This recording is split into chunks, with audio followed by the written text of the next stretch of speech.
Perhaps you've never even thought about it before. But when trains get to their destination, they most often eventually make the return trip. So, they need to turn around in order to go back. But how? Trains can't exactly do a U-turn like a car can. There are some pretty fascinating methods that railroads have come up with over the years to solve this tricky problem.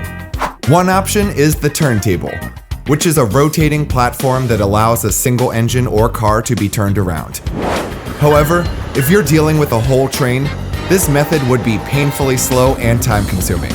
So, what's the solution? How about just don't turn the train?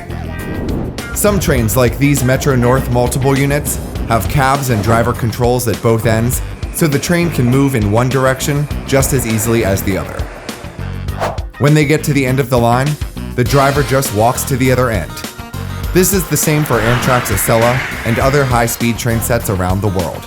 A similar method of avoiding turning the train is known as push-pull.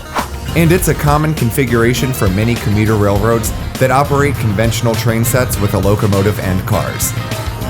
At the opposite end of the train from the locomotive, a non-powered cab control car is used. This allows the train to be controlled from either end, so it can simply switch directions at the other end of the line without having to turn around. Another example of a railroad that uses cab cars in their push-pull configuration is the MARC train in Maryland and Washington, D.C. These sleek cab cars make it easy to switch directions quickly and efficiently. And then there are trains like Amtrak's Hiawatha, which runs between Chicago and Milwaukee. They do use cab control cars like these cabbages, more on that in another episode. But sometimes they use a powerful engine at both ends, which accomplishes the same thing.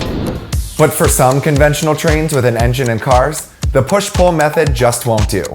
Either for greater passenger comfort or better train handling, or a variety of other reasons, the train must be turned in its entirety.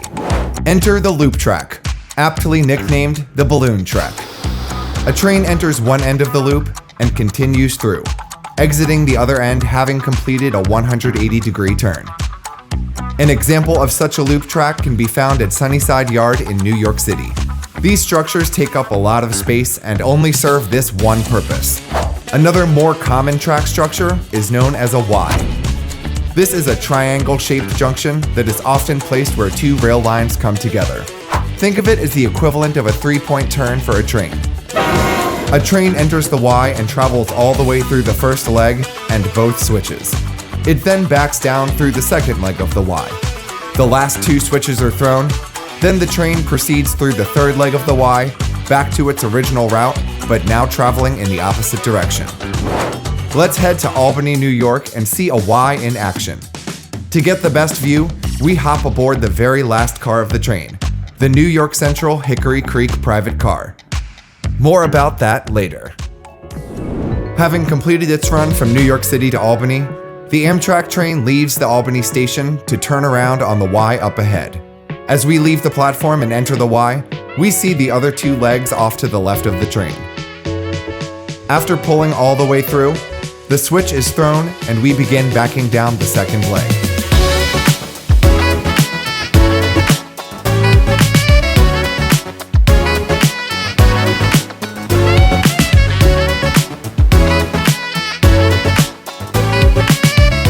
As a cool bonus, this Y includes a truss bridge over the Hudson River, adding to the unique experience.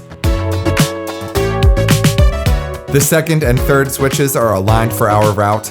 We enter the third leg of the Y and pull into the station, ready to head back to New York City.